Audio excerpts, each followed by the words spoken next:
Негизи тугандар жакшы амалды кылып, Алланын алдында кабыл кылдыруу. Жакшы амалдын өзүнө эле Алла Таалам сооп бере бербейт. Жакшы амал ким үчүн кылдың деген суроо турат. Ошол жакшы сөздү ким үчүн айттың? Мал сарптадың, пайда жеткирдиң, жакшы иштерди кылып атасың, азамат. Бирок ким үчүн деген бар да.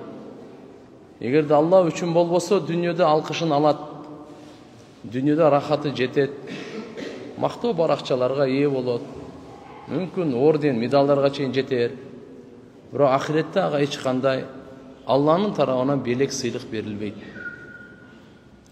Качан жакшы амалды, жакшы ниет коштогондо, ошондо гана Алла Тааланын алдында салмактуу болот. Алла Таалам ошол адамдын жакшы амалдарынан разы болуп, Алла Таалам өзүнүн тарабынан сыйлык, белек, ажыр, сооп, разычылык, бейишин, мээримин чачат. Ошон үчүн дайыма Алла Тааладан ихластуулукту сураганды унутпайлы. Я Алла, бизди мухлис кылгын деп. Мухлис дегени жакшы амалдарды Алланы разычылык үчүн кыла турган адамдарды мухлис дейт. Бүгүн Кудай кааласа сиздер менен Алланын жардамы менен, акбатаңыздар менен иншалла Кур'ан-ы Каримдин тафсирин баштайбыз. Анткени Кур'ан бул биздин негизги китебибиз, негизги булагыбыз. Баарыбызга Кур'ан-ы Карим менен кыямат күнү Алла Таала эсепке алат. Алланын акыркы китеби бул. Ушундай кереметтүү китеп, өзгөрүлбөгөн, бурмаланбаган, бардыгынан сакталган, кемчилдиксиз, шексиз жараткан Алла Тааланын өзүнүн китеби тугандар, хидаяттын китеби. Бардык адамзатка туура жолду көрсөткөн касиеттүү, берекелүү, нурлуу, улуу китеп Кур'ан-ы Карим. Андыктан биз китепке иман келтиребиз. Айтат го аманту билля ва малаикатихи ва кутубихи. Алланын китептерине баарына эле иман келтиребиз. Таурат, Забур, Инжил, Кур'ан. Бул китептер Алланын тарабынан түшүрүлгөн, бирок бурмаланган. Өзүнүн негизги нускасында калган эмес.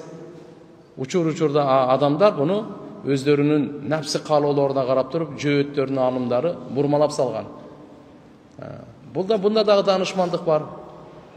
Бир китепти түшүрүп, аны толуктоо үчүн кийинкисин, аны толуктоо үчүн кийинкисин, аны толуктоо үчүн кийинкисин. Кур'ан өзүнүн мурдагы китептердин бардыгын, негизги нускаларын тастыктайт. Жана булардын өкүмдөрүнүн бардыгын жаргысыга чыгарат. Не деп тастыктайт? Ооба, Алланын тарабынан түшүрүлгөн деп. Бирок өкүмү жүрбөйт деп. Өкүмдөрү жүрбөйт. Албетте мисалдарынан пайда алса болот. Насааттарынан пайда алса болот. Таурат, Забур, Инжилденчи пайгамбар саллаллаху алейхи ва саллям айткан, силер буну тастыктабагыла. Ошондой эле, ошол эле кезде жалганга да чыгарбагыла. Тастыктап койсоң, жалганын тастыктап калышың мүмкүн. Жалганга чыгарып койсоң, мүмкүн чын нерсесин сен жалганга чыгарып койшуң мүмкүн. Ошондуктан биз алардын негизги асыл нускасына эле иман келтиребиз. Болду. Кур'ан-ы Карим жараткан Алла субханаху ва таала өзүнүн кудурети менен пайгамбар саллаллаху алейхи ва салламдын жүрөгүнө түшүргөн. Кур'ан тугандар биринчи Лаухул Махфуз. Лаухул Махфуз деген Алла Тааланын алдында махлук бар. Ошондо жазылган. Бал хува Кур'анун маджид фи лаухи махфуз. Бул Кур'ан-ы Маджид Лаухул Махфуз деп сакталган. Лаух деп өзү мындай чоң доска, тактан айтса, бунун акыйкатын Алла Тааладан башка эч ким билбейт. Ошондо Алла субханаху ва таала ал жерден биринчи ирет түшүргөндө мынау Байтул Маъмур деп коебуз. Же болсо Байтул Иззат деп коебуз. Бул биздин Каабанын параллель 7-чи асманда периштелердин кыбласы бар. Периштелер тавап кыла турган жай бар. 7-ci asmandачы. Hadisтерде келет, күн сайын 70.000 периште таваф кылат экен. Алардын кезеги кыямат күнгө чейин кайра келбейт экен. Ушунчалык ошол Байтул Мамурдан экинчи иретте Алла субханаху ва таала жерге, мына бизге, дүния асманына 23 жылда ирет акырындык менен түшүргөн. Бул пайгамбарыбыз саллаллаху алейхи ва саллям 40 жашында болчу. Меккеде болчу, Рамазан айда болчу, Рамазан айда эле. Кадыр кечесинде эле, Кадыр кечесинде. Булар талашсыз.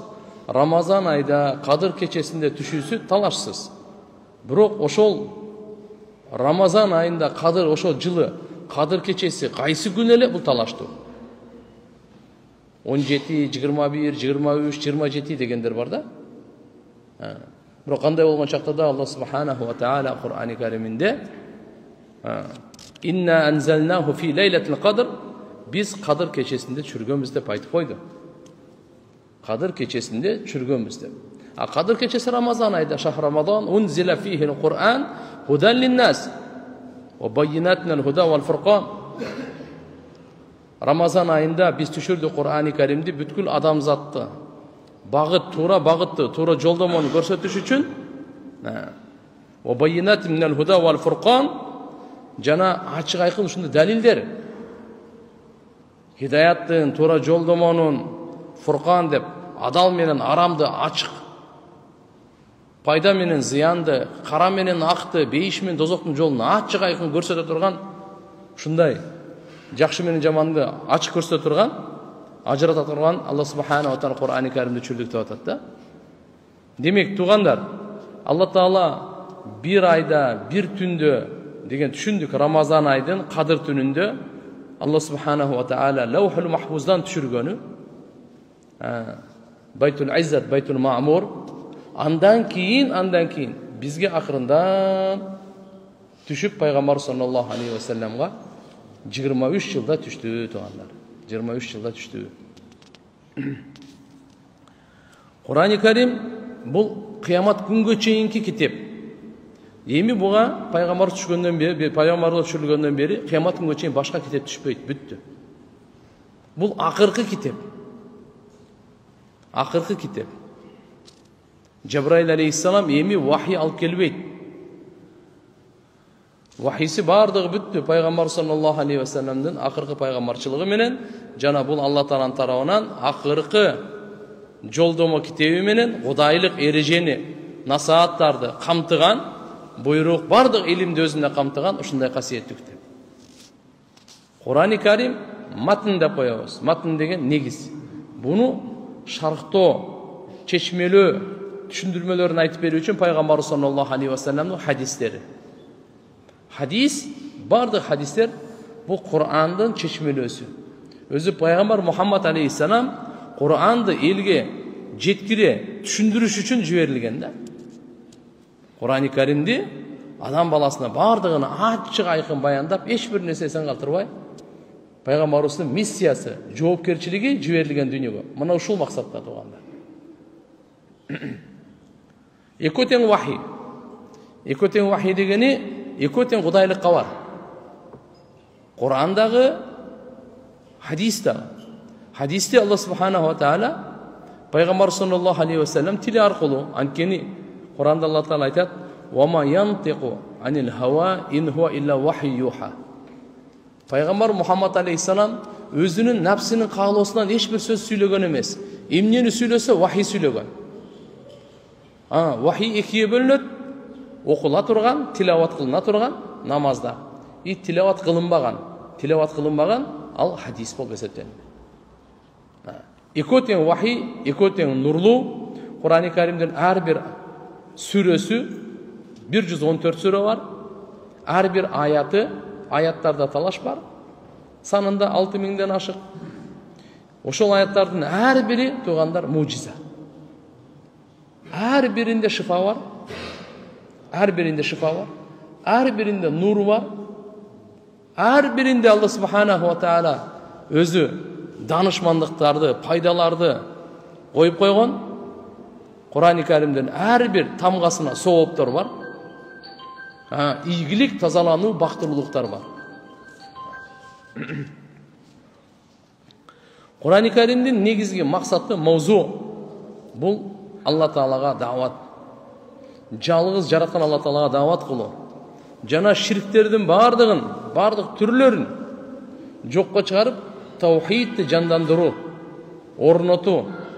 Кур'андын мавзусу башынан аягына чейин Алланын жалгыздыгын баян кылуу. Жалгыз Алла Таала жаратуучу, жалгыз Алла Таала өкүм берүүчү, жалгыз Алла Таала кыямат күнү эсебин алуучу, жалгыз Алла Таала түбөлүктүү бейишке же дозокко киргизүүчү. Ушунун бардыгын баяндамасында. Кур'ан 30 пара.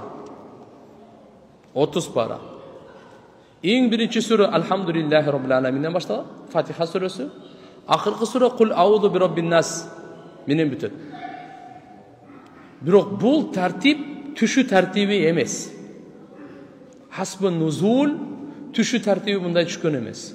Биринчи Фатиха, анан Бакара, анан Ал-Имран, андан кийин Ниса, анан Маида. Жок, мындай тартип менен түшкөн эмес Кур'ан. Кур'андагы ат-тартибул арши, ат-тартибул фарши дейт. Арш дагы тартип, фарш жердеги тартип. Бул жердеги үчүнчү тартип бул түшү тартиби, бул башка түшү. Кур'ан-ы Каримде Алла субханала ва таала Лаухул Махфузда, мына биздин колубузда Кур'ан барго, кудум ушундай да тартипте. Жерге түшүп, азыр биздин колубузда Кур'ан барго, бул ушу фарши тартип, бул дагы ушул. Бул ат-тартибул фарши ювафиq ат-тартибул арши. Эко дал келет бул. Мынага биздеги азыр Кур'ан-ы Карим Фатихадан башталып Кул аузу би Роббин насга чейин бүтөт го. Кудум ушул тартип менен 114 сүрө бардык аяттары менен Алла субханала ва тааланын алдында да Лаухул Махфузда да ушундай. Бирок түшүүсү мындай болгон эмес.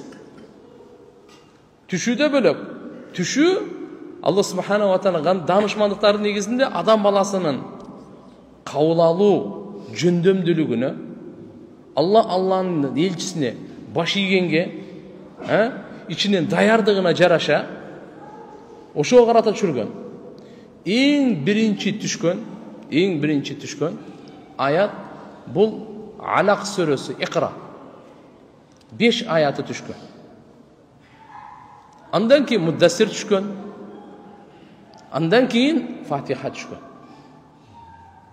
Фатиха сүрөсү түшкөн.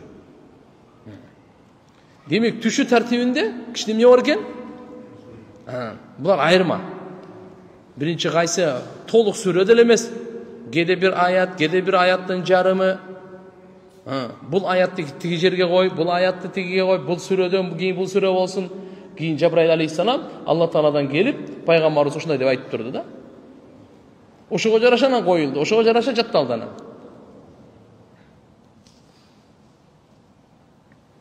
Демек, Кур'ан-ы Карим туугандар, бул шафи, кафи, жетиштүү, кемчилдиксиз жана бул жагынанчы жана шифанын китеби. Бул шифанын китеби. Шифа дегенде эмне түшүнөбүз? Бул денеге деле, ошондой эле рухка дагы, ошондой эле мамилеге дагы. Ортобузда мамиле жакшы болбой атабы? Бул ооруну дарылай турган Кур'ан. Элдердин ортосунда, улуттардын ортосунда, уруулардын ортосунда, соодагерлердин ортосунда, саясатчылардын ортосунда, падыша менен элдин ортосунда, кошуналардын ортосунда, бир туугандардын ортосунда келишпестиктер болуп атабы? Ушул ооруну дарылай турган Кур'ан. Ооруну дарылай турган. Аял менен күйөөсүнүн ортосунда келишпестик оорусу пайда болдубу? Всё. Бул оорун дарылай турган Кур'ан. Бардык жашоонун тармагындагы ооруларды, кемчилдиктерди, бузукулуктардын бардыгын оңдой турган Кур'ан. Ошон үчүн түшүрүлгөн Алла субханала ва таала буну. Адам баласын оңдош үчүн түшүрүлгөн. Адам баласынын жашоосун оңдош үчүн түшүрүлгөн. Ааламды оңдош үчүн түшүрүлгөн бул. Бул ааламды сактап калыш үчүн түшүрүлгөн. Ар бир адамдын укугу, ар бир адамдын намызы, авири, Qаны, mаны, jаны сакташ үчүн түшүрүлгөн Кур'ани Карим. Алла Тааланын акыркы китеби таксир бул. Мужиза бул. Kur'an'ın açılışı hazır açılı elek doğanlar. Kiçine az birazlarda açılgan. Kaysı жағынан misal? Men aytып атам мына дүниелік көз қараш менен қарағандарға. Эмбриологияда ғой, түйілдіктің немелері бойынша, астрономия бойынша, бұл жаратылыш бойынша, мурас бойынша, тарих бойынша, биздеги точный наука, гуманитарный науканың бардығына жооп бере тұрғанның açılışынан biraz 5-6% açılıшы мүмкін. Şu mümkün. Qançosu sır. Qançosu sır. Bu alamdın jaralışından tartıp, buzulğanға çeyin, океандардың өрттөлгөнгө çeyin. Maqul bu. Bu жердің алдындағы лавалардан тартып, асманға космонавт шыққандан кейін қысымдылыққа çeyin, түйілдіктен тартып адам өлгөндөн кийин эмне болуп кетери жан боюнча мурастарды кандай Аллаху акбар. Булардын азыр Кур'ани Каримдин açılışı murda жалгыз эле айтчу эле го. Эркектин бел суусунан гана адам баласы жаралат. Жок. Кур'анда айтып койду. Жок. Ата эненин суусунун аралашмасынан жаралат. Муну Кур'анда дауна айтып койгон муну. Жакында эле адамдардын акылы жетти буга. Да көбүнө жете элек толтура эле. Бирок кандай келбейли? Кур'ан мужиза. Алла субханаху ва тааланын ичиндеги бардык илим бар. Бұл аламды жаралғанға чейинки илим бар. Бұл алам жаралып башталғандан берки илим бар. Адыр ушул учурдан кийин будан кийин эмне болор, bundan кийинки илим дагы бар. Адамдын жаны чыгып кеткенден кийин каяка бараардын илими бар. Жердин үстүн эмес, жердин алдындагы илим бар. İnsan көрө турган эмес, көрбөгөн периште, жиндердин илими бар. Макул бу? Allah subhanahu wa ta'ala Kur'an-ı Kerim'de kanca degen Allahu Akbar. Şunda ilimlerden bardığın, nurlardan bardığın, sırlardan bardığın, kerimet, kasiyetlerden bardığın toplayıp koygan kitabi Kur'an. Ve temmet kalimatu rabbika sidqa ve adla. Senin Rabbinin sözü ey Muhammed sallallahu aleyhi ve sellem. Kur'an-ı Kerim'den ayatları, Allah Teala'nın sözleri, buyruk, hüküm, nasihatların bardığı Allah Teala'nın sözleri toluk boldu. Neden? Sıdqa ve adla çınçıldıktan. Kur'an'dan her bir hükümü buyruk bergen bolsun, tıyı salgan bolsun. Çın. Adiletті. Adiletті. Bardıq hüküm adiletті tuğanlar. İşenimge jaraşa, ibadatқа jaraşa hükümler var, mamilege jaraşa hükümler var. Münözgө, jana başka, adalga, aramga, tündösü, gündüzü, толтура, денеге байланыштуу, акчага байланыштуу. Kança degen hükümler var. Gözge baylanıştı, жүрөккө, tilge baylanıştı. Jeke жашоо, коомчулукка, башкарууга, баш ийүүгө kança degen hükümler var soda satыкta. Үйлөнүү, турмуш курууда kança degen hükümler var тазалыкта, адилеттүүлүктө. Bunun bardıq hükümü adilеттүүлүк üstünde tuğanlar. Al эми bardıq окуясы, Kur'andагы kança окуя болсо, bardıq için. Gram şek, gümön жок. Жалган деген жок. Kur'an'ın başında Allah subhanahu wa ta'ala aytıp koydu. Alif lam mim zalikel kitab. Mına uşul kitap Kur'an. Hazır okuy başlayın da otasınlar. Zalikel kitab la rayba fi. Bu kitapta hiç kanday şek, gümön yok. Allah'ın tarafından düşürülgöndüğünü hiç kanday şek, gümön yok. Bu kitap insanın kitabı emes. Periştenin sözleri emes, paygambarlardan bu Kur'an sözü emes bu. Cinlerin sözü emes bu. Allah Teala'nın sözü, Allah'ın kitabı.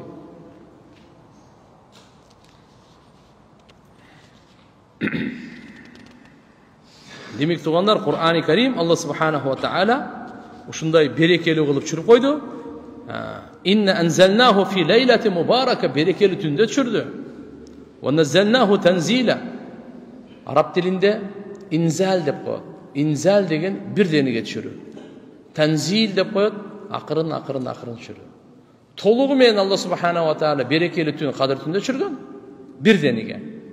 Alemi adam balasının bayağı cöndömdölügü Allah Teala'nı tanıp Алла Тааланын пайгамбарын жакшы көрүп баш ийүү ушул жүрөктөгү даярдык пайда болуш үчүн 23-нда акыры менен түшкөн буну тензил деп коет.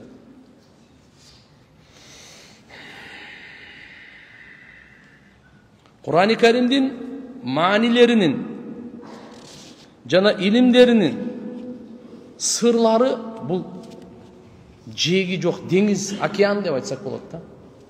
Түбү жоқ океан деп айтсак болот.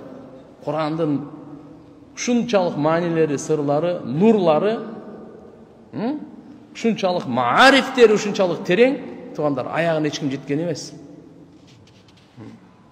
Hazret Ali radıyallahu anhu'nun sözü var.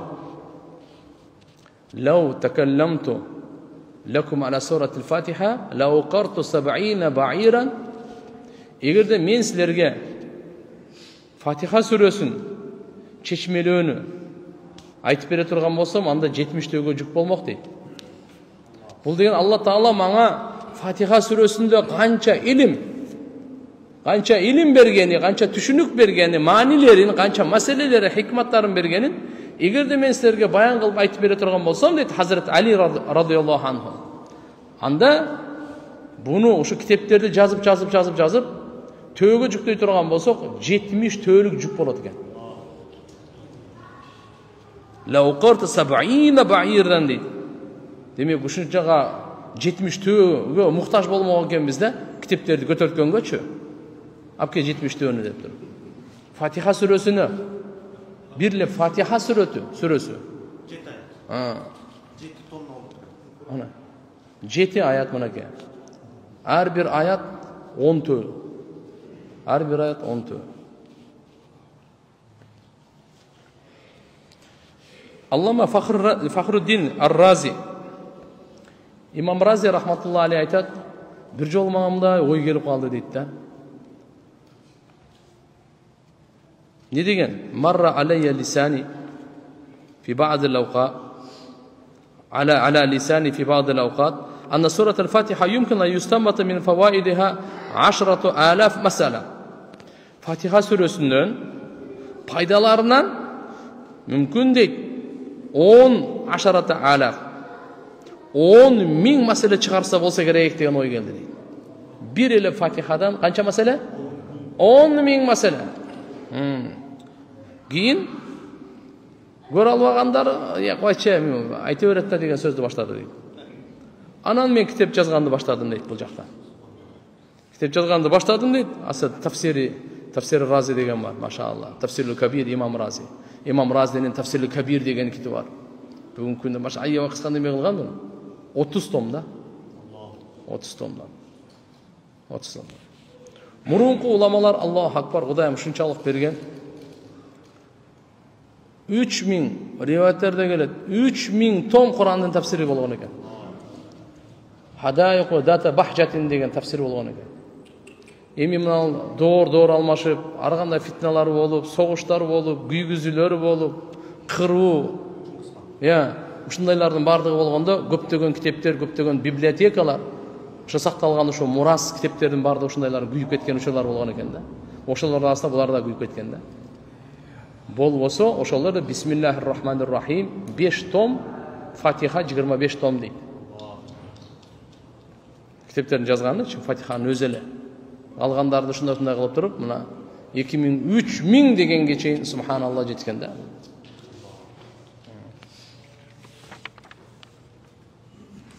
Албетте тугандар эми жаратуучунун китеби бул. Жаратуучунун китебинин сөздөрүнүн маанилери түгөнбөс, ажайыптары эч качан токтобос. Алла субхана ва тааlanın китеби бул. Ошон үчүн айткан саллаллаху алейхи ва саллям, китабуллаху таала фи набаун ма каблакум. Алла Тааlanın китебинде силерден мурункулардын кабары бар. Ва хабару ма ба'дакум, силерден кийинкилердин да кабары бар. Ва хукму байнакум, өз ара адилеттүү өкүмдөр бар. Wal fasl laysa bil hazl. Бул чече турган чечкимдүү китеп, азил тамаша эмес бул. Жөнөкөй эмес бул. Ким Алла Тааlanın китебин таштап, макулбу? башка жолду кармана турган болсо Аллахны сөз садаштырат деген. Ошон үчүн Аллахнын китеби бул аркан. Вa'tasimu bihablillahi jami'an wa la tafarraqu. Силер баарыңар Алла Тааланын китебин бөлүнүп жарылбай бекем кармагыла. Вa'tasimu i'tisam деп коет, бекем кармануу. Bihablillahi jami'a, Алла Тааланын арканын. Баарыңар биригип Алланын арканын бекем кармагыла дейт. Алланын арканы эмне дегенде? Алланын китеби деген. Алланын арканы эмне экени? Алланын китеби. Бул деген сөз Кудай кааласа, бул арканды кармап эле бышык эле кармап турган болсоң, кутуласың. Дүйнөнүн бактысыздыгынан, мурунку доордо адамдарды куткарганда сууда арканы ыргатат. Тартып алган. Ошон үчүн ишe карап туруп, дүйнөнүн бактысыздык океанынан кутулууга Алла Тааланын аркан китеби Куранды кармаш керек. Болсо дүйнөнүн дагы ахиреттин азабынан да кутулууга мына ошол. Бул китеп ва хува хаблуллахил матин. Алланын бекем арканы. Ва хува зикрул хаким. Данышман, өкүмдар зикри. Ва хува сиратул мустaqim. Бул түз туура жол. Ва хува аллади ла тузиq бихил ахва. Кур'ан-ы Карим ушундай китеп, адамдардын каалоолору, напси каалоолору эч качан бузулбайт. Кыйшыйбайт. Вала талтабису бихил алсина. Тилдер жаңылбайт. Вала ташба минхул улама. Алымдар буга тойбойт. Вала яхлaqu ala kasratir rad. Көп окуй турган болсоң, эч качан тажабайт дейт да. Мынандай китеп бул Кур'ан. Окуган сайын рахаттанганы күчөйө бериши мүмкүн. Зеригүү, чарчоо, тажоо, жадоо деген таптакыр болбойт да буда. Ушундай китеп бул Кур'ан. Тугандар, ошон үчүн биз бардык маселелерди Кур'ан-ы Каримге кайрылайлы, Кур'андан издейли, Кур'андан табайлы. Ана. Пайгамбар саллаллаху алейхи ва саллям ушуну үйрөттү. Сиздин кандай немеңиз бар? Бардыгына. Жакшылыгыңызга дагы, жамандыгыңызга дагы, сынооңузга дагы, бардыгына дагы, жогуна дагы Кур'андан жооп табасыз тугандар. Алла Тааланын китеби, ааламдын жаратуучусу, сизди бизди жаратуучунун китеби бул. Вала тунқада ажаибуху. Бул Кур'ан-ы Каримдин ажайиптери. Булар эч качан бүтпөйт дейт. Жада калса жиндер укканда келип айтпады беле. Кур'ан-ы Каримде Алла субханаху ва таала пайгамбарыбызга түшүрүп атканда, жиндер келип укканда айтканда, "Қалу инна сами'на Qur'анан ажаба яхди ила рушди фа аманна би." Албетте биз уктук, ушундай таң калыштуу окулган сөздөр Кур'ан-ы Каримди. Ал туура жолго, туура багытка адамды жолдойт экен, хидаят берет экен, көрсөтөт экен адамга туура жолду. Эй адам баласы, туура жолду көргүн калайсыңбы? Кел, Кур'ан сага көрсөтөт туура жолду. Эркектерге да, аялдарга да, жаштарга да, карыяларга, байгаларга, кембагалдарга, араптарга, араб эместерге. Баарыңарга туура жолду Кур'ан көрсөтөт. Келип Кур'анда бул Жин сүрөсүндө Алла субханаху ва таала жиндердин иман келтиргенин айтып атат. Алар мурдагы Муса пайгамбардын ордунда жашаган жиндер экен, айтып атпайбы? Муса пайгамбарга түшкөн Кур'анга окшош, китепке окшош экен дейт. Каяктан билип алды? Жиндер көп жашайт да өзү. Аллага шүгүр кылайлы, Алла Тааланын жиндерди бизге көрсөтпөгөнүнө таксыр. Кейбирлери бар экен, ошо жиндерди көргөнгө аракет кылганы. Светтерди өчүрүп, суроолор келип калат го. Светтерди өчүрүп коюп, жинди издеп көрсөм болобу деп. Кое көрбөй эле кой. Ошол биринчи акыркы болуп жүрбөсүн. Эмне болду? Бул биринчи акыркы болуп калышы мүмкүн да, таксырлар. Жинди болуп калды. Мен сөзүм түшүнүктүү болду жокпу? Жөн. Алла Таала алар оттон, алар аябай шекилдери, сүрөттөрү өтө страшный. Немелерден, мындай ужас кинолорду көрсөтөт го? Кайча ал окшобойт ал. Ошо ужас кинодогулар жиндерди көрсө өздөрү ужас болот. Мен кандай болбосун, мына буларды суратыл жин сүрөсү түшкөн Кур'анда. Кур'ан Аллаху акбар. Ар-Рахман сүрөсүндө фаби айи алаи раббикума тукаддибан. Алла Тааланын кайсы нематтарын, инсан, жиндер силер жалганга чыгарасыңар? İnsanlarga da, jinlerge de, Allah'ı da ibadet için yaratkan. وَمَا خَلَقْتُ الْجِنَّ وَالْاِنْسَ إِلَّا لِيَعْبُدُونَ İnsan ve jinlerden bağırın Allah Teala aytadi, men ibadet kılуу için yaratkan alardı deydi. Alardın maksatı kulçulduk menen yaşayan ötkörü.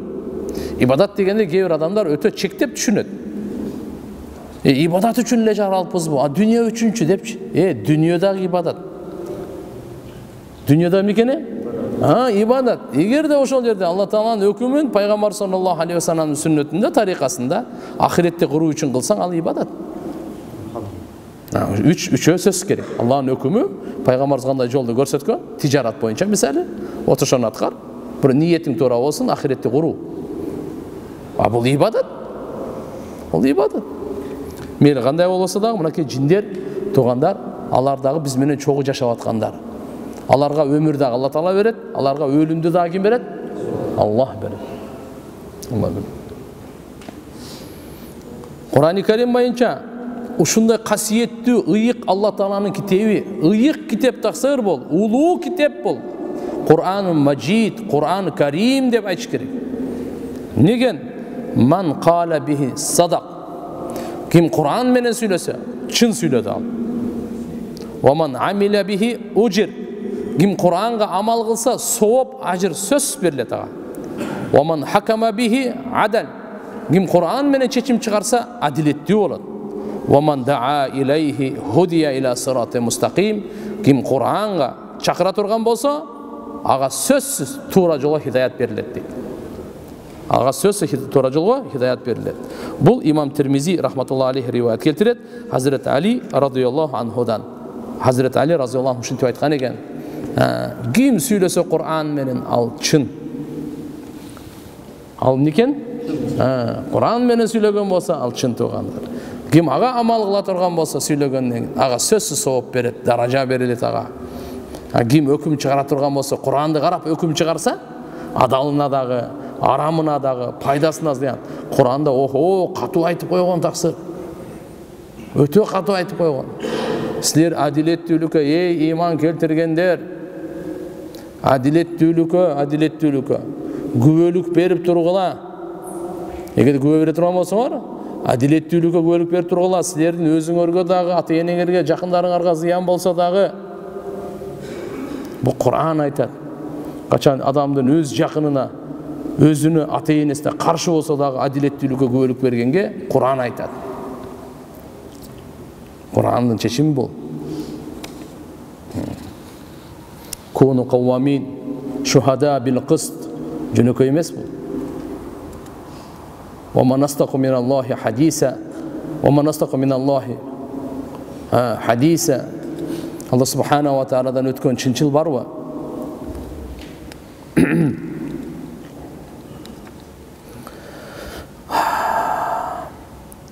Kur'an-ı Kerim bu dünyada da okulbaydı bilesiz de. Beyişte de okulat Kur'an. Bu dünyada da okulbaydı Kur'an. Birinci şunu bilin. Bu alam jaralgandan beri, bu alam jaralgandan beri Kur'an-ı Kerim'de okulgan kitapты görgön emes. Kur'an-ı Kerim kança jolu okuldu. Alam anday başka kitapты ukkan emes. En köp okulgan kitap bu alamda Kur'an. Kur'an. Allah Teala şunday kılıp koygan da. Şunday kılıp koygan. Allah Teala şunday Kur'an. Gayra okula turgan, gayra okula turgan. Allahu Akbar. Okugan sayın rahatı da köpeyet, ilimi de köpeyet, takvalığı da köpeyet, baktısı da köpeyet, göngülü de açılganı köpeyet, nuraniyatı, ruhaniyatı da köpeyet, soğuğu da, acırı da, darajası da köpeyet, Allah'a jakındığı da köpeyet, baylanışı da köpeyet. Kur'an şunday kitapta. Düşüngөнгө da, düşünbөгөнгө da. Düşünde turgan bolsa albatta, jeri menен asmanga kayka чыгат ал. Düşünbөгөнгө dagı şunçalık. Kur'an-ı Kerim rivayetlerde gelet, бейиштиктер Кур'ан окушат, дайыма окушат. Дайыма окушат. Жана окуган сайын даражалар көтөрүлөт. Бухарийде, Тирмизиде риваят келет Абдулла ибн Амр радıyallahu anhumadan قال رسول الله صلى الله عليه وسلم يقال لصاحب القرآن اقرأ وارتقي. Kur'an iyisin aytılına degen beyişti. Oku Kur'an deydigen. Cana götörül deydigen. Varattil kama kunta turattil fid dunya. Toktop. Her bir tamgan jayынан çıgarıp, bölüp, dağına kıltırıp, okul deydi. Tartil dep koyat bunu. Tecvid bul farz. Her bir Müslüman erkek ayalga namazda jaray turgan Fatiha suresi jana qoşumçada bir iki sürөнү bili ушунчалык farz айын болот дегендар. Tecvid менен. Her bir tamgаны тура oku. Sottun orдуна синди айтып албай, ha, ho, ha айырмалап, ушундай эле dot, do, dal, za ушулардын бардыгын айырмалап, бул милдеттүү тугандар. Себеп дегенде Кур'ан-ы Каримде бир чозуп койсо, чозбой койсо имандан куфурга чейин чыгарып коет да. Бир тамга экинчи тамганын ордуна келгенде да ошондой болуп калат. Бир харакат экинчи харакатка келип калса дагы. Ошон үчүн тамга, аракет, мад, чозуу ушулардын бардыгы өзүнүн жайында бул тажвид илими тугандар фарза айын билиш керек болот бул. Тура окуга. Ал эми тартил дейт, чырайлуу окуш. Тажвидтен дагы жогору. Тажвидтен дагы. Мындай мисалы тартил менен окуй албаса да, бирок тажвид менен окуш милдеттүү. Кээ бир алымдарыбыз айтат, бул тартил мында мустахаб катары, ал бирок ал тажвидтен жогору турат да. Алла Таала эми Кур'анда айтат экен, оку. Вараттил кама кунта тураттил фид дуnya. Дүйнөдө кандай токтоп, бөлүп, тамгаларды, сөздөрдү окуйт элең, ошондой кылып окуйт экен. Фа инна манзилатак инда ахири аятин тaqra'uha. Анткени сенин даражаң акыркы аятта токтойсуң го, ошол сенин акыркы даражаң дейт экен. Окуган сайын ар бир аятта даражасы көтөрүлүп кете берет экен. Ва хува фил жанна. Бул бейиште окуп атат, көтөрүлүп атат. Бейиште окула турган китеп туган. Ошон үчүн бул дүйнөдө экше үйрөнүп алайлы окуп, тияк барганда окуй албай калбайлы. Бул жакта үйрөнүп окуп алайлы. Тияк барганда анан Кур'анды берсе анан окуй албай. Жобосо оку деп койсо окуй албай. Окуйт иншалла. Азыр убакыт бар, аксалар. Качан жашоо бүтөт Кудай билет. Бирок ага таянып жашай бербеш керек да. Эми өтө берсин деп элечи. Жок. Биз жашоону тугандар өткөрүү үчүн келген эмеспиз, коруу үчүн келгенбиз. Жашоону өткөрүп, иттер деле өткөрүп атпайбы? Эшектер деле жашоону өткөрүп атпайбы? Айвандар деле жашоону өткөрүп атпайбы? Жок. Биз жашоону коруу үчүн келгенбиз. Жашоону нурлантырыш үчүн келгенбиз. Ошон үчүн иншалла биз аракет кылайлы. Туура бир нерсени курду, тигиндей кылды. Бул деле жакшы нерсе. Бирок негизи бул ааламда адамды куруу мына ушул куруу болуп эсептелинди. Кайра куруу деп коет эле, перестройка беле? Кайра куруу деп. Мына адамдарды азыр кайра курашына кура турган мезгил ал. Өзүбүз да оңолойлу, элибиз да оңолсун, өзүбүз да тазаланайлы, элибиз да тазалансын. Өзүбүз да рахатта жашайлы, эл да рахатта жашасын. Зулумдан сактан. Эми эмне дейсиз таксыр? Кур'ан-ы Каримде Алла Таала кыямат күнү бейиштиктерге өзү окуп берсе, эмне дейсиз буга? Андагы рахаттай рахат жок ал. Алла Субханаху ва Таала өзү окуп берет Кур'анды. Алла өзү окуп берет Кур'анды. Пайгамбарыбыз окуп берет.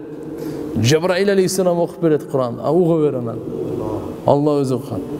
А'заму мавқиф تتجلى لهم فيه المعارف الإلهية وأسرار القرآنية حين يسمعون القرآن من رب العالمين سبحانه وتعالى. Kur'an'ın sırları, Kudaylık, ilim, maarifler tajalli kılganda, nurlantganda бұл ең улуу учур болот экен туугандар. Кур'ан-ы Каримди аламдын Роббусу Алла Тааладан уккан учурда. Абу Хурайрадан риваят бар, Пайгамбар саллаллаху алейхи ва саллям айтат: "Кааннал халq лам ясма'у Кур'ан." Алла Таала Кур'ан-ы Каримди бейиште окуп бергенде, бейиштиктер буга чейин Кур'анды таптакыр укпагандай болот экен да, биринчи жолу уккандай болот экен да. Биринчи жолу уккандай болот экен да. Кур'ан жаттагандар деле. Жаттабагандар эми ким боле? Хина ясмаунаху минар-рахман ятлуху алейхим яуман қияма. Қиямат күнү Алла Таала, мейримди Алла өзү окуп бергенде Кур'ан укпагандай болот экен да буларчы. Жана буга күбө катары ушу хадиске яшхат лизаликал хадис ма равахул хаким ва Тирмизи марфуан. Тирмизи да риваят келтиргенде Пайгамбар саллаллаху алейхи ва саллям айткан хадисиненчи: "Фала тақарра а'юнухум кама тақарра бизалик." Кур'ан-ы Карим менен адам баласы рахаттанганда, көзү кубангандай бир дагы башка менен андай кубанбайт экен да. Бейишке кирдиң, бейиштин ичиндеги барды канча деген рахат бар ичинде. Канча деген рахат бар ичинде. Бул дүйнөдө азыр карап туруп, курсаңыз ачканда тамак жесеңиз рахаттанасыз, чарчасаңыз уктасаңыз рахаттанасыз, ысысаңыз кондиционерди басканда рахаттанасыз. Туура эмеспи? Үшүсөңүз парга киргенде рахаттанасыз. Тоңуп калдыңыз эле парга киргизип салды. Ой. Туурабы? Балаңыз жок, балалуу болгондо рахаттанасыз, же рахаттанбайсызбы? Бардык эле уул эле болуп атат, чөтө башында настроение жок да. Алла кыз берип койду, башкача рахат. Бардык эле кыздар, Алла уул берип койду, башкача рахат. Алла Таала айта кой, бирде эмес, сага экини эле берейинчи деп, экини бер ал, совсем башка рахат. Туурабы? Иштеп кирип алып калдыңыз, бир жакшы жуунайынчы дедиңиз. Жуунгандан кийин өзүнчө рахат. Билесизби? Кир кийимден жаңы кийимге же болсо таза кийимге өткөндө кандай денеңиз рахаттанат? Рахаттын түрлөрү көп да. Көптөн бери шашлык жей эле келек. Бул өзүнчө рахат. Апке кымызды деди, ухмуш жасаган, бул өзүнчө рахат. Кайсы бирин айтып бүтөсүн? Бейиште булардын оригиналдары, таксырлар. Бул рахаттын оригиналдары бейиште. Бул жакта рахат эмес. Рахаттын жөнү эле түшү. Түштү билесизби? Түштө көрүп бир рахаттанып атсаңыз эчтеке жок го. Эчтеке жок го. Жөнү эле бир түштө муну кыял эле болуп калат да. Чыныгы рахат бейиште. Ошо рахаттардын баардыгы бир тарап, Алла Тааладан Кур'ан-ы Каримди уккан бир тарапта. Ошон үчүн айтылып атат. Имам Тирмизи келтирген хадисте, көзүн кубандыра турган Алла Таала Кур'анды тилават кылганда, Кур'ан уккандан башка амалда андай рахат жок, андай кубана албайт экен да мулас. Валам ясмау шайан а'зама мин залик вала ахсана минху. Андан улуу нерсе, андан чырайлуу нерсе да уккан эмес бейиштиктер. وأقول وبالله التوفيق لبيان الحق وللسير على أقوم الطريق. Allah Taala'nın жардамы менен бисмилlah деп баштайм дейт. Кудай кааласа иншалла. Негизги китебибиз тугандар бул Маулана al-Imam al-Hujja al-Sheikh Abdullah Sirajuddin al-Husayni radıyallahu rahimahullah anhu. Бул Allama Sirajuddin Abdullah Sirajuddin Husayni дегендин китебинен Кудай кааласа иншалла мындан кийин иншалла ар биринчи төртүнчү күнү жана башка дагы тафсирлерден кошумча дагы иншалла сиздерге ар бир аятта бунун мааниси эмне, котормосу кандай, таржымасы, маанилери, өкүмдөр кандай түшүнүү, кандай касиеттери бар. Иншалла сиздер менен буюрса иншалла чогуу Кудай кааласа сабак кылып турабыз. Укканыбызды башкалар менен да бөлүшүп турабыз. Өзүбүз иншалла бекемделип, жакшылык бизде токтоп калбасын да таксыр. Биз ушул жакшылыктын эң барып токтоп тупиги болуп калбайлы да. Ya. Бізден өте тұрған болсын. Бізге келген жақсылық башқаға өтсін. Бисмилlah. Фатиха сүресі Меккеде түшірілген көпшіліктің ойы бойынша. Суратул Фатиха Маккия индал аксарийин. Кейбірлері Мединада түшкен, кейбірлері Меккеде түшкен деген бар да. Меккеде түшкен. Ва туаду мин аваили ма назала al-Qur'an min al-Qur'anil Karim.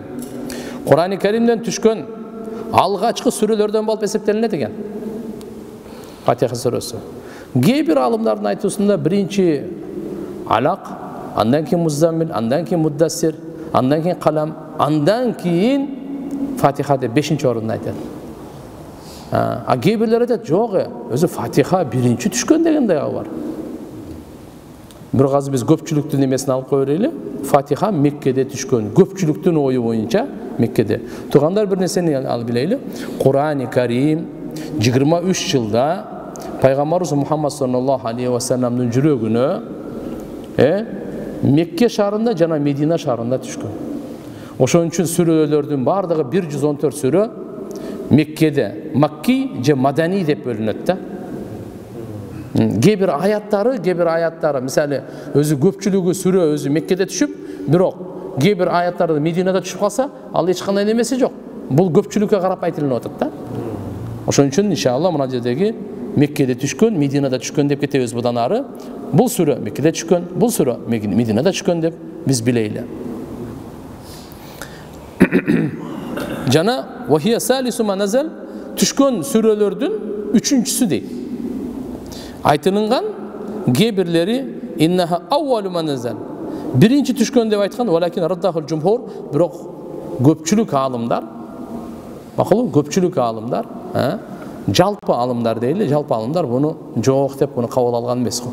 Анткени биринчи түшкөн аят ал Иқра сүрөсүнүн 5 аят. Иқра бисми раббикаллази халак, халакал инсана мин алак, Иқра ва раббукал акрам, аллази аллама бил қалам, алламал инсана ма лам я'лам деген ушу 5 аят Алак сүрөсүндө эң Кур'ани Каримдин алгач түшкөн да. Жабраил алейхиссалам Пайгамбар саллаллаху алейхи ва саллам Меккеде Нур тоосунун Хира деген үңкүрүндө турганда, ошол жерде Жабраил алейхиссалам келип түшкөн да. Кудай кааласа андагы иншалла акырын сабактарды айтып беребиз. Кантип келген, не деген. Андан кийин Иқра сүрөсү түшкөндөн кийин туугандар, Иқра сүрөсүнүн 5 аят түшкөндөн кийин вахий токтоп калган. Фатарал вахий дегени вахий токтоп калган. Дагы ушул тууралуу көпчүлүктүн ою боюнча 3 жыл токтоп турган. Канча? Демек Иқра сүрөсү түштү, андан кийин 3 жыл вахий түшпөй турган да. 3 жыл. Кийин анан кийин базарга айнап кеткен бул жагы. Кызып кеткен жөнүндө. Вахийнин түшүүсү кызыган аябай. Биринин артынан бири. Пайгамбарыбыз бирок жалат болгон да. Түшкөндөн кийин баягы периште кайра келбей калды. Эмне болду? Жок, кандай болду? Эңсеп турган. Кейбир риваяттарда кетет Алла субханаху ва таала башка Жабраил периште. Ошондон кийин анан кийин Муддассир түшүп атпайбы 3 жылдан кийин. Ошон үчүн кейбир аалымдардын ою боюнча биринчи түшкөн риваяттарда келип калат. Муддассир сүрөсү түшкөн деген да жери бар да. Ал дегендин мааниси вахий токтогондон кийин, анан эң биринчи түшкөнү Муддассир болгон да. Ошон үчүн бири-бири менен карама каршы эмес да. Түшүнүктүбү? Демек эң негизи кайсы түшкөн экен? Биринчи Алак сүрөсүнүн Иқрадан 5 аяты. Андан кийин вахий токтогон, андан кийин эмне болгон? Муддассир сүрөсү түшкөн. Сумма андан кийин назалат суратул Фатиха кама сабата индал мухаққиқин минал улама. Андан кийин Фатиха сүрөсү түшкөн туугандар. Мухаққиқин уламалардын айтуусунда караганда мынаке ошол Фатиха сүрөсү 3-чү ирет болуп түшүп атат да. Бирок карап коюңуздар.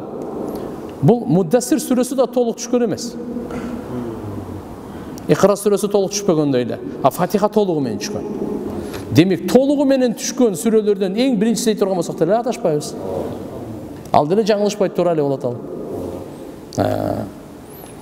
Ва кала ба'ду салаф иннаха маданiyya. кейбір мурунку доордо алымдарыбыз айткан, жок, бул Меккеде эмес, Мединада түшкөн деп айткан туугандар. Үчүнчүлөрү машаалла сонун айткан. Көп талашпагыла, бул эки жолу түшкөн деген. Меккеде дагы түшкөн, Мединада да түшкөн. Кейбір аяттар эки жолу түшкөндөрү бар. Түшүнүңүздөрбү? Кейбір аяттар кандай экен? Эки жолу түшкөнү бар.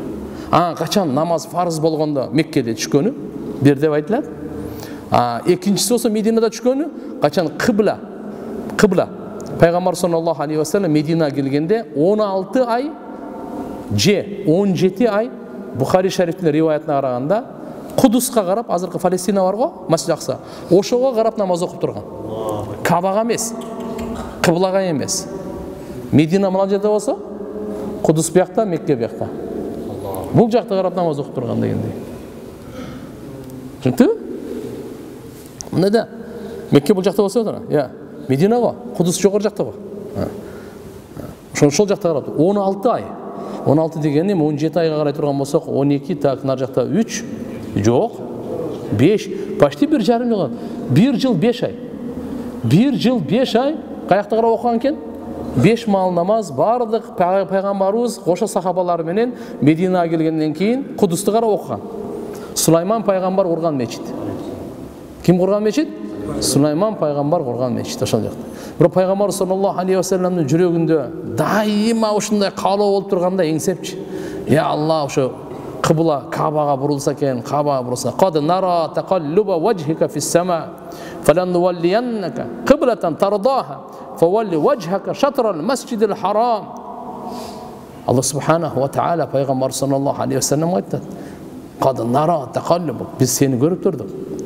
Сен жүзүң кайра асманга кайра карап. Кыбла качан бурулса ошо вахий түшөбү экенби деп. Сен разы болгон кыблага жүзүңдү бурабыз деди да. Анан кийин фавалли вajhaka шатрал масжидил харам, масжидил харам Каба Меккедеги кыбла. Ошого карап жүзүңдү бургун деди. Мынакей. Сахабаларга буйрук келди, фаваллу вужухакум шатра. Силер дагы жүзүңөрдү ошол масжидил харамга карай бургула деди. Мына жерде эме шатыр деп коет да, шатрал деп, мына экөөнүн ортосунда ушу шатыр да. Пайгамбарыбыздан сураганда кайсы дегенде айткан мына эки өрөөнүн ортосунда. Түшүнүктүбү? Ошон үчүн кейбир өрөөндөрдө мисалы кейбир кыбла точно чыкпаса да мындайраак окуп калсаң да боло берет аксыр. Ошон Кур'ани Каримде шатыр деп айтып атат. Точно ошол жак деген жери жок. Ошол тарап болсо эле все, сеники нормально деп атат.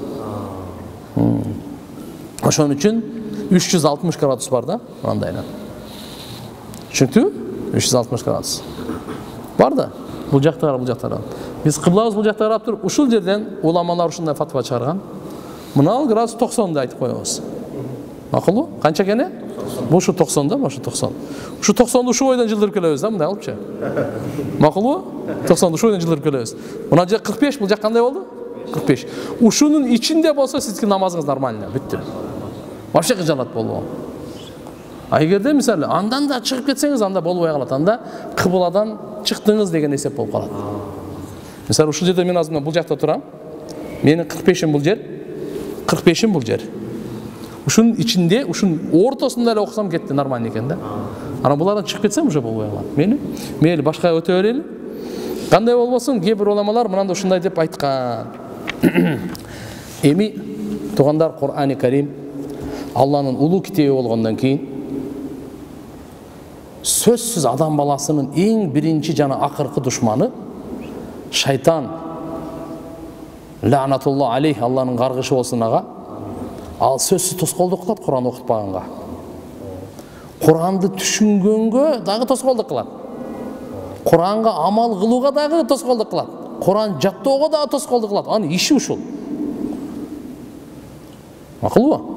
Ошон үчүн азгыруусунан, зыянынан, тоскоолдугунан, шайтандын таасирлеринен, жамандыгынан сактаныш үчүн паана тилегиле деген.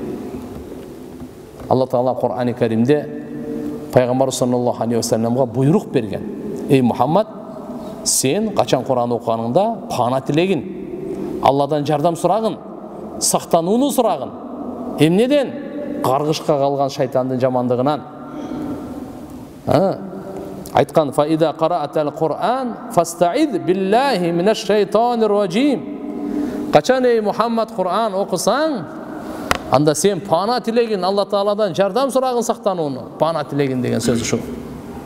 Емнеден? Минаш шайтанир раджим. Қуылған Алланың рахматынан қорғалған, үзілген, налатына лайық болған шайтандың жамандығына пана тілегенде. Бұл жерде Пайғамбар саллаллаху алейхи ва саллям егерде өзі пайғамбарымыз пана тілеп атса, сіз біз қандай? Шonun үшін қачан Құранды оқысаңыз, сөзсіз аузу биллахи минаш шайтанир раджим деп. Кейбір ғалымдар бұны важипке айтады. Бірақ біздің мазхабта сүннет. Біздің мазхабта сүннет, ушуну айту. Мақұл ғой? Эми Алла субхана ва тааля пайғамбар Мұхаммад алейхиссаламды ушул аятта Алладан пана тілегенге шайтанир раджимден қачан Құран-ы Кәрімді ниет қылғанда сөз айтқын деп баштатып отыр. Бірақ бұл әл-амр бит-тауз яуму жами'ал умма. Бұл бұйрық пайғамбарымыз саллаллаху алейхи ва салламға тиешелі емес. Пайғамбарымыз айтып отпай, қачан сен Құран оқығанды қаласаң, анда Алла Тағаладан пана тілеген шайтанир раджимден сені сақтасын. Так. Бұл пайғамбарымыз саллаллаху алейхи ва саллам Құран түшкөндіктен пайғамбарымызға Алла субхана ва тағала бұйрық беріп отыр. Атак бұл бұйрық жалпы үмметіне тиешелі. Анткени пайғамбарымыз Алла Тағаладан бізге өткөрүп беріп отыр. Бізге көтөрүп беріп отыр, мынакей. Демек үмметіне бұл бұйрық бардық мақлұққа Алла Тағала пайғамбарымыз саллаллаху алейхи ва саллам арқылы беріп отыр. Түзден түз біз ала албайбыз да олай. Себеп дегенде аға ошондой жүрек керек. Пайғамбар Мұхаммад алейхиссаламдын жүрегүндөй ааламда бир да инсандын жүрөгүндөй андай эмес. Өткөндө бирөөлөрдөн мен сурап калдым эле мына немелерден. Дубайда 124 этаж. Бийикте эми алар бир топ эле. Канча бийик десеңиз, бир где-то бир 700-800 метр болуп чыгат го дейм я. Ошончо чыгат. Где-то бир точно мен эсимде чыгып калды, мына бийикте ошондойлор чыгат болуш керек. Мен 700 метр же 800 метр деп коелу. Ошого чыкканда лифт мындай ылдам да, скоростной. Биз бир жолу түшүп чыксаң, тез көтөрүлөт да. Биздин лифтте көтөрүлө турган болсо, ол кыямат жакын болуп кетпейби? Тезирээк көтөрүлөт ал. Көтөрүлгөндө кулаң чымырай түшөт. Сезилет. Эмне үчүн? Канчалык жогору жакка көтөрүлө турган болсоңчу, ошончолук кысым бар да. Ошончолук кысым болар да. Чүнкү болосо эми карап турган эгерде жөн эле бир 10 километр жогору чыгара турган болсоң, уже вообще ал жакта 10 километр тиякта турсун, 5-6 километр бар го.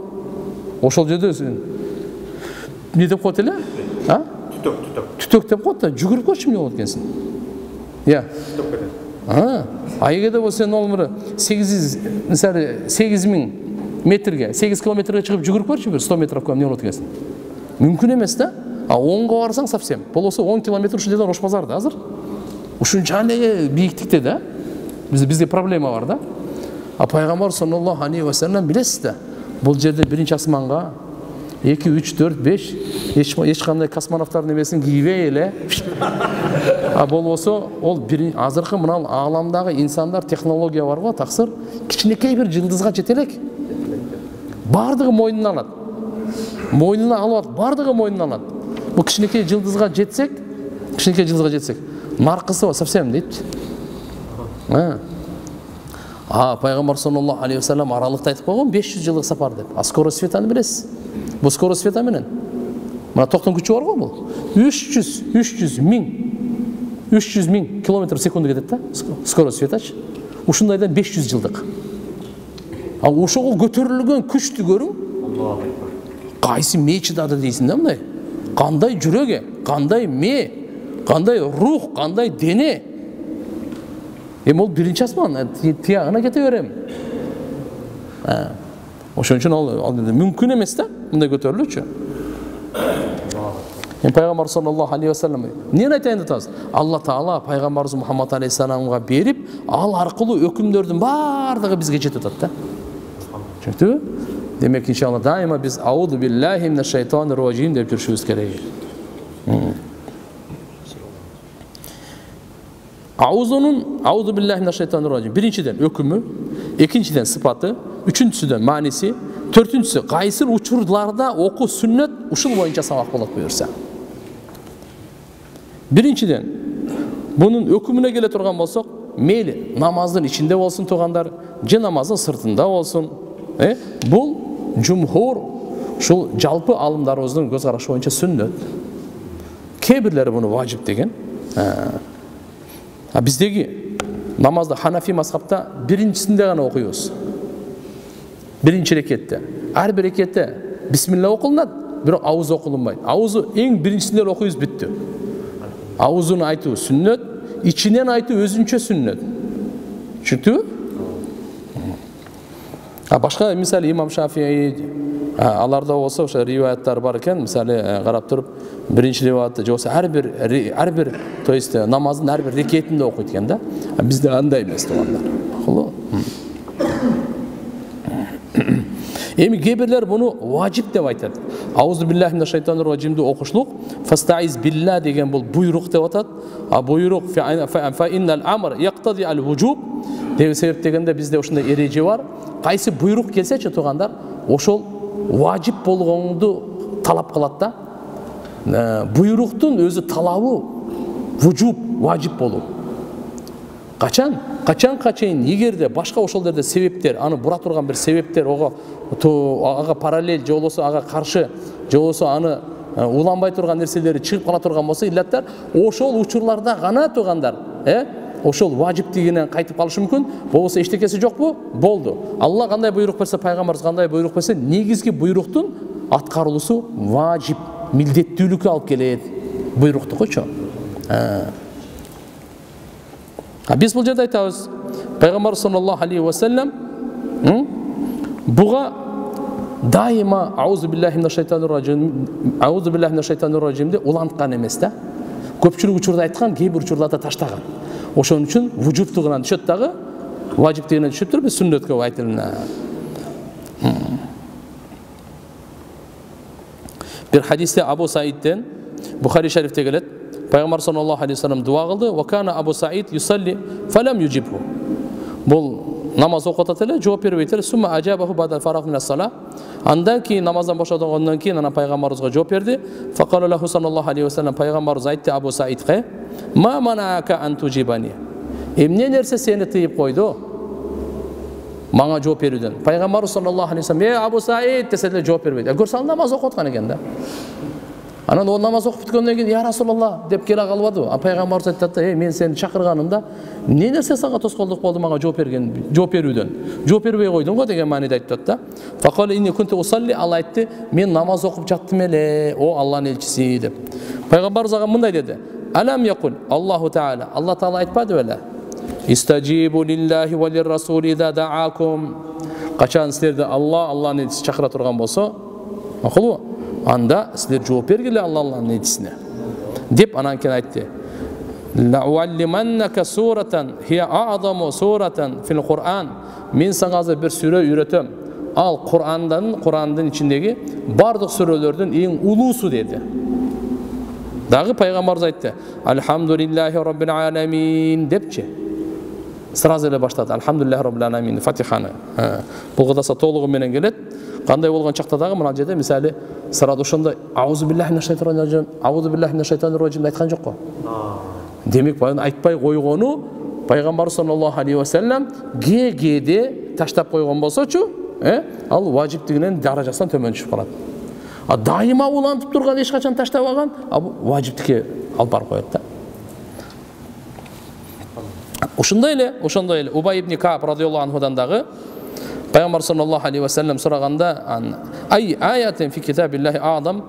Кур'ани Каримдеги эң улуу аят кайсы дегенде, алда аузуну айтпай эле аят-ал Курсини окуп салган. Аллаху ла илаха илля хуал хайюл койюм депчи. Кудум ушундай эле туугандар дагы бул: "Алладина аману ва лам ялбису иманахум bizulmin ulaika lahumul amn wa hum muhtadun." Иман келтирип кийин өзүнүн иманын ширк менен аралаштырбаган, зулумдук менен аралаштырбагандар, мына ошолорго амандык жана алар туура жолдо деп, мына ушу сахабаларга өтө машаккаттуу болгон да. Караңыздар. Алла Таала айтып атат: ким иман келтирип кийин зулумдук менен иманын аралаштырып алса, ошолор гана амандыкта жана туура жолдо дейт. Сахабалар айтат: зулумдук баарыбыздан эле болуп калат го, Охо, значит бизде кандай амандык та, хидаят та жок болуп калабы дегенде пайгамбарыбыздан айткан: бул жерде зулумдуктун мааниси ширк. Жөнөкөй зулумдук эмес деген. Машаккаттуу болгондочу. Я Расулаллах, ва айюна лам yazlim nafsa. Биздин кимибиз нафсибизге зулумдук кылган жокпуз? Баарыбызда мындай бар го деген сөз да. Лам яфала дамбан валау мин сагаир истигар, сагаир. Кичинекей күнөө болсо да бир зулумдук деп айтылат да. Ошондон пайгамбар саллаллаху алейхи вассалам аларга айткан: "Алам тасмау ма qala al-abd salih." Силер укпайсыңарбы? Лухман Хаким эмне деп айтканын. Ал эмне деп айткан? "Инна ширка ла зулмун азим." Ширк бул өтө чоң зулумдук деп айткан. Ширк кылуу эмне? Бул зулумдук. Демек бул аятта зулумдук дегенде мааниси тургандар эмне? Ширк экен да булчу. Ананысы сахабалар успокоить этилип калды да. Ушул жерде дагы аузуну айтпастан эле пайгамбар саллаллаху алейхи вассалам жооп берип атат тугандар. Мындай аятта жана Кур'ан-ы Каримде аузуну айтпастан жооп берген учурлар бар. Вакад ажаба man istadalla ala wujub at-ta'awuz bi annahu sallallahu kana yata'awaz sirran wallahu ta'ala a'lam. Bir gebelер айтат, пайгамбарыбыз үстүнө ичинен айтты го дейт да, аузунучу сыртынан айтпаса дагы. Бирок Алла Таала өзү билет кандай болгон чакта дагы. Эми тугандар, аузуну Кур'ан-ы Каримди окуурдан алдын, Кудай кааласа иншалла ишенебиз, жана Алла Таала баарыбызга товфик берсин, баарыбыз бирибизге дуа кылайлы. Gün сайын иншалла Кур'ан окуйлу. Gün сайын Кур'ан окуйбузбу иншалла? Иншалла. Айтайлы. Аталарыбыз, апаларыбыз да gün сайын Кур'ан окусун, элибиз gün сайын Кур'ан окусун, байларыбыз gün сайын Кур'ан окусун, жаштарыбыз gün сайын Кур'ан окусун. Бул нур китепти окуйлу, нурланайлы тугандар. Сооптуу китепти окуйлу, соопторду көп алайлы. Bunun nuru bu dünyada emez. Bunun nuruçu sizge gelgenden keyin al boldu. Kıyamet günge çeyin al. Albatta nuru azaya berет günösü menen günö kılmayın. Günöle kılbasak boldu, nur saktalat. Kaburda da Kur'an'dan nuru. Ertege olsa Allah subhanahu wa ta'ala kıyamet günü barыбыз tiriltkende Kur'an-ı Kerim'de aytat, adamlar mına imandı adamlar жүрөгүндөгү nuru aldında ketet.